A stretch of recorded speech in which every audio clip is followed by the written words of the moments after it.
Bismillahirrahmanirrahim. Assalamualaikum warahmatullahi wabarakatuh.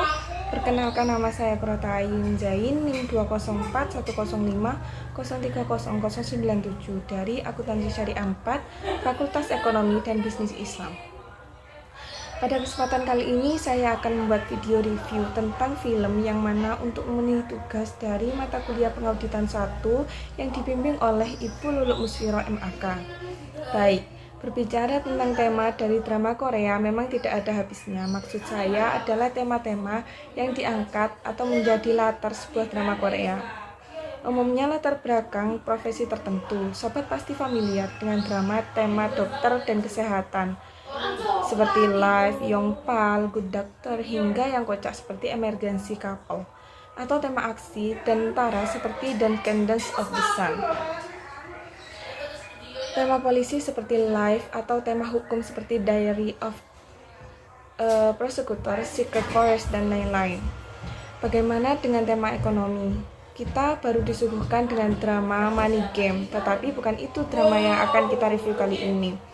Masih bertema ekonomi, drama terpilih di review berikut berjudul Chef Kim atau versi internasional berjudul Good Manager yang tayang tahun 2017 dengan 20 episode. Kim atau Kim Sung Yong adalah seorang akuntan yang kerjanya memasukkan pembukuan kliennya agar terhindar dari pajak. Suatu ketika, pegawai satu-satunya Oh Gwang Sok sedang mencari lowongan pekerjaan. Gwang Sok mengatakan ada perusahaan besar, Tiki Company, mencari seorang manajer.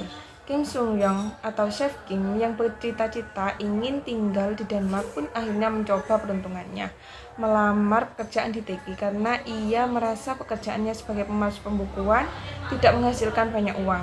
Malah dicari-cari polisi terus walaupun ia tidak pernah tertangkap. Di Tiki Company ada seorang mantan jaksa yang menjadi direktur keuangan. Ia adalah Seo Yul. Seo Yul mengetahui bahwa Chef Kim atau Kim Soo Young adalah seorang pemalsu pembukuan. Ia menyarankan agar bosnya Park Hyun Do merekrut Chef Kim untuk kepentingan perusahaan. Di saat perekrutan karyawan itu, ada kasus bunuh diri seorang karyawan, yaitu manajer Lee. Posisi manajer Lee inilah yang nantinya akan diisi oleh Chef Kim. Setelah Chef Kim diterima bekerja di Teki, ia menyadari bahwa pekerjaannya tidaklah mudah. Ia disuruh memasukkan pembukuan.